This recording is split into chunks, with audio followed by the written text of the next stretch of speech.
I'm asking if you've ever.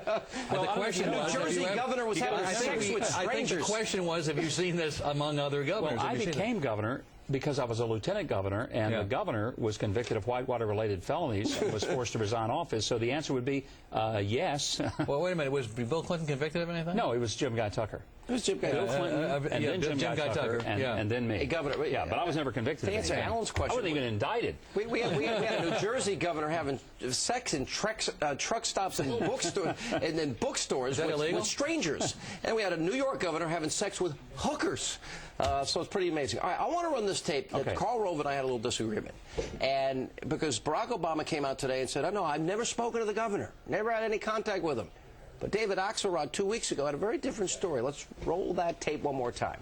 I know he's talked to the governor, and you know, he's there are a whole range of names, many of which have surfaced, and he's I think he has a fondness for a lot of them. I had no contact with the governor or his office, and so I was not aware of what was happening.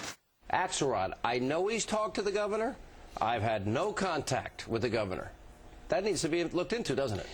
The question is, was he speaking specifically about the Senate race, or was he saying he had no contact? Well, the Axelrod quote was specifically about the Senate race, and for Barack Obama to make a blanket statement, it seems pretty clear to me there's a major contradiction between two people who would probably know the answer to that. The one thing I'm going to cut him some slack on is no slack. Well, here's why. No slack. Now you sound like go with the slack. Go with the slack. Barack Obama, I feel like, probably is totally disconcerted with the appointment of the Senate seat. He has got so many things on his plate right now. Well, wait a minute. I doubt he even remembers who all he's talked to. Have you read this whole document? Because it talks at length. No. Obama had candidate A or candidate 1 that he wanted.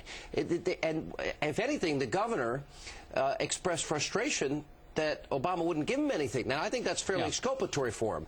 On the other hand, there was talk about what I was talking about with Karl, where there would be favors in the future by the president-elect.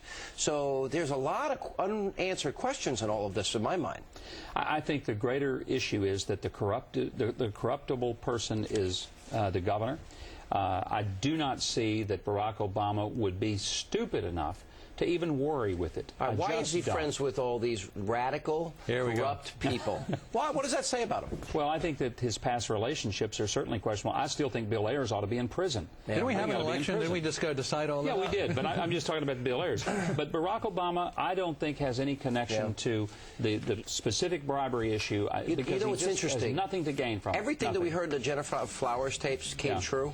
I wonder if we're beginning to see perhaps a lot of what we suspected about Barack Obama, that I think the Tony Resco issue is going to be a big problem for him, especially because he's all over this document. The word president-elect is mentioned 44 times in the document. Pretty troubling. But one thing let's keep in mind, you never saw the two of them out campaigning a lot together. They weren't doing a whole lot of stuff. All right, Governor, thanks for being with us. We're going to have more on the Illinois pay-for-play scandal and much, much more. Governor Pawlenty also coming up straight ahead.